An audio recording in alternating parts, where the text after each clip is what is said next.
Good morning, everyone. So, yeah, the goal of this talk is to talk about in theory, there's no difference between practice and theory, but in practice, there is.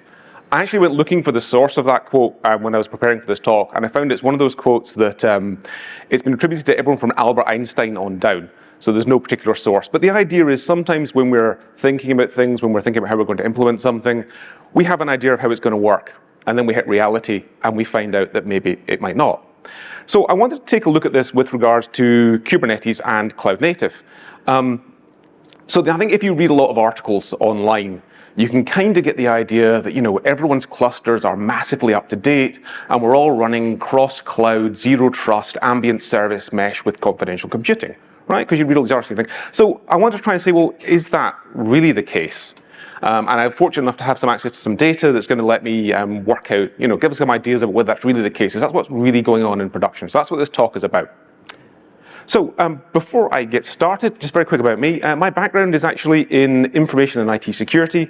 Prior to working as a developer advocate, I was a pen tester. So I used to pen test Kubernetes clusters, which was again a good way to find out how things were really in production. These days, I'm a senior security advocate for Datadog. I do a couple of things around the community. I am a CIS benchmark author for Docker and Kubernetes. If you've got CSPM products in your environment, then you probably know about CIS benchmarks.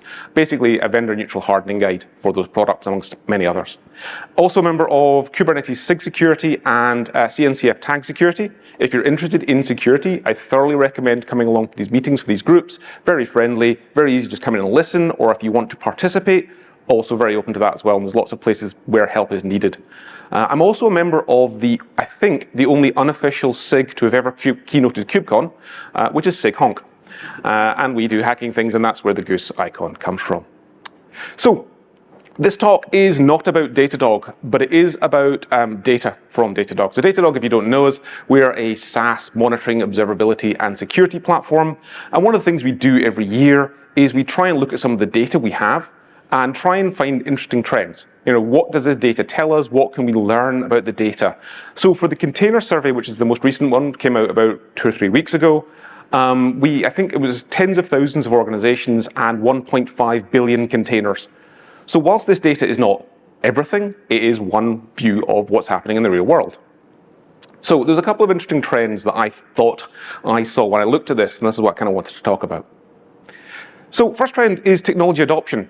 How quickly are all of the new technologies that we are seeing coming into cloud native actually being adopted? Because again, when you go along to like the big conferences, you might often think, well, you must be using this due to how many talks we've got. But that's typically because I think a lot of big conferences, they quite understandably look at what's new, right? You want to see what's new when you go to one of these things. So maybe you can get a slightly skewed idea of how adoption is going. So the first one we had was we looked at multi-cloud adoption by organization size. So we said how many organizations are actually in multiple clouds. Now the first trend you can see here on the graph is pretty it's not surprising. As organizations get larger, you see more adoption of multi-cloud. So that's fairly expected. The two things I thought were quite surprising. One was it's still fairly low. So even in the largest organizations, we're still, I think that's 33% on the graph there. So it's not like everyone is multi-cloud already. The other thing which isn't on this graph, but which was in the data, is that isn't actually growing that quickly. So I went back to the start of 2020 and said, where was that kind of large organization one? And it was 25% then, 33% now. So it is growing, but it's not growing like very quickly. And what I kind of took from that was that maybe large organizations are multi-cloud by default. If you're a big enough company, you've got lots of departments, you've got places where a specific cloud service from one vendor might be what you need. So you end up being multi-cloud by default. So whilst I'm sure some companies are being multi-cloud for like redundancy purposes, in reality, I think a lot of people might just be multi-cloud because if you get to a certain size, you end up being multi-cloud. Other place one was interesting was service mesh. So service mesh obviously been around for a while now, and it's something that people are looking at adopting. But we looked at like how much adoption has there been so far. Istio, maybe unsurprisingly, is the largest, Linkerd second, and there were others in there as well. But even then, if you look at the percentage, Istio's at 10%. So 10% of organizations using Istio. And that's interesting from a couple of points of view. One, it's still early days for Istio, it's still early days for service mesh. There's still a lot of adoption to be had there. And the other one is that it obviously says to me that there's probably some people for whom service mesh just doesn't work. It's not going to, everyone's going to be service mesh. So you're never going to 100% cluster service mesh. That number will go up, I think, but it won't go up to the top of like 100% full in. So those were two of the kind of technologies we picked out when we were doing this survey. The other one which I wanted to talk about, and as my background is in IT security, you might not be surprised that I want to talk about this one, is patching and upgrades. Cloud native Kubernetes has quite an aggressive or a fast support lifecycle and release lifecycle. If you come from enterprise world, for example, maybe you're used to Microsoft technologies, where 10 years is kind of like a support lifecycle, and then you move to cloud native. This is the kind of area where I think there's more challenges because it is tricky to keep up to date. So we looked at kind of what versions are people using in their clusters. First thing we did was we looked at Kubernetes. Now the graph down the bottom might be a little bit small, hopefully. Basically, the big bar there is 121. So the field work for this was done a couple of months ago. I think it was about a month for this graph.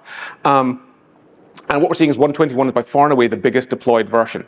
So we were at 124 as the latest release. I think actually 125 was just out. We probably didn't have anyone actually on it. So for starters, that's interesting because it's saying people are falling behind a little bit. 121 was in support for the cloud vendors at the time this data was done. So that's not a graph of everyone being out of support at 121, because the cloud vendors, Microsoft, Google, Amazon, do support, further than just the kind of 3 versions that Kubernetes open source does. But we are seeing a couple of things here.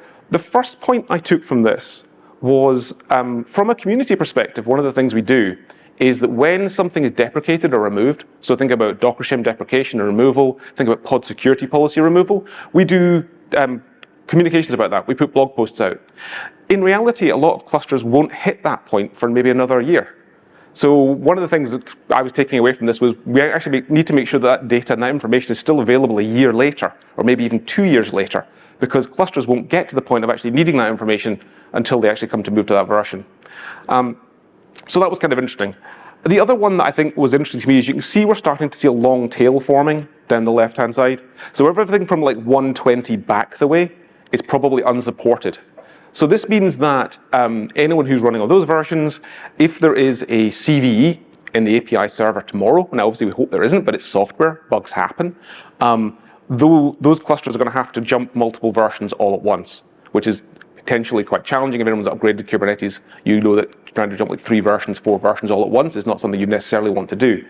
This doesn't surprise me. Again, I come from an enterprise IT security background, so I'm not hugely surprised by this, but it is interesting that we're starting to see this kind of long tail drag out to the left. And there's one thing that it probably can't quite see it because of the scale, but down there's a little blip at 1.11. So 1.11 had more clusters still running than 1.12 or 1.13, or I think even 1.14. Anyone got an idea of why 1.11 might have been still popular, still running? No OpenShift users. That's OpenShift 3.11. So it was the last version of OpenShift supported. And OpenShift had for the 3 series, they had a very long support lifecycle. It only went out of support in July this year, I believe. So there's people there who are running 1.11. They're going to have a fun time when they come to upgrade, because if they go to a supported version, that's going to be 9, 10 plus versions all at once. So that's interesting. I thought there was interesting stats from the data. And you can actually get similar data just from open source. One thing I do myself is a lot of Kubernetes clusters, their API servers are on the internet by default. So you can find all this data. Things, search engines like Shodan and Binary Edge, they'll actually give you all these stats. So if you actually want to look into this yourself, it's quite easy to do. My blog has some more of that. The other one that I thought was interesting when I was looking at the data was Containerd. So we looked at Containerd as well and said, what versions of Containerd are people running in their clusters? And what we saw was this, a little bit of 1.6, quite a lot of 1.5, and 33% 1.4. The reason the 1.4 there is interesting is that 1.4 is out of support. It went out of support in March, and 1.5 is going to go out of support in January of 2023. So there's obviously quite a number of people that, even if they're staying in support with Kubernetes, aren't able to stay up to date with Containerd. And the question might be, why is that? And I have a theory, this is just my personal theory based on my work as a pen tester. When I used to pen test clusters, what I would often notice is that people would be vulnerability scanning and patching the workloads, the applications deployed onto the cluster, and they would be patching and updating Kubernetes. But the underlying node components didn't always get the same level of attention. And I think this is because they're a little bit invisible. If you think about it, if you're an app team working on Kubernetes, you probably never even know what CRI you're running. You don't need to know. It's running under the covers. And I think it can kind of get to be a bit kind of like something that people don't want to look too much into. The reason, and again with my security hat on for this one, is why this is kind of interesting is there was a CVE at the start of 2022 in Containerd where if you can craft a custom image and deploy it to a cluster, you can get access to any file from the underlying node. So the kubelets certificate or private key is a good example. So there's a fair idea that a lot of these people are actually running versions which are going to be using these old versions of Containerd. So I think that there's an element of people maybe not paying as much attention to like these underlying node components as they maybe do to the applications and kind of front end things. So one other thing, it didn't make our survey, but I went and looked at the stat because we had it last year and I wanted to know what it was for this year. Anyone have any idea about what percentage of Kubernetes cluster nodes are still running Docker as their CRI? So the answer comes out to be 90%. So this is another place where I think that the open source community we've moved on, right? Docker shim was removed. It's gone. It's in the past. But the reality is, for most production clusters, Docker is very much now. And this has a couple of interesting consequences. One is that people are still going to have to deal with Docker shim. So we're going to be hearing about Docker shim deprecation for a long time, even if we don't think we are. We will be hearing about it because people's clusters are still to move. And the other problem is that, or the other thing to think about is that any problems people have when they move from Docker to Containerd or to Cryo to another CRI have yet to happen for most people. I've started noticing this in some of the Slack channels. People are starting to say, I've moved from Docker to Containerd and I'm facing this problem. Something I was doing doesn't work quite the same way as it used to or as I was expecting it to. Because in theory, right, this is another theory and practice thing. CRI is just CRI, right? I should be able to swap ones out and nothing changes. And in reality, I don't think that's necessarily true because you don't know how people were using Docker. You don't know what functionality they were using. Were they using some feature that people weren't expecting them to use it in a specific way, but they're using it that way, then they move to Containerd or Cryo or any other CRI and suddenly something breaks. So I think that that's another interesting point is the fact that theory and practice, right? In theory, Docker's the past. In practice, it's very much still the present. One other one I thought was interesting from my background again was we tried to look at the occurrence of what we called overly permissive RBAC privileges, and I know that's a bit fuzzy.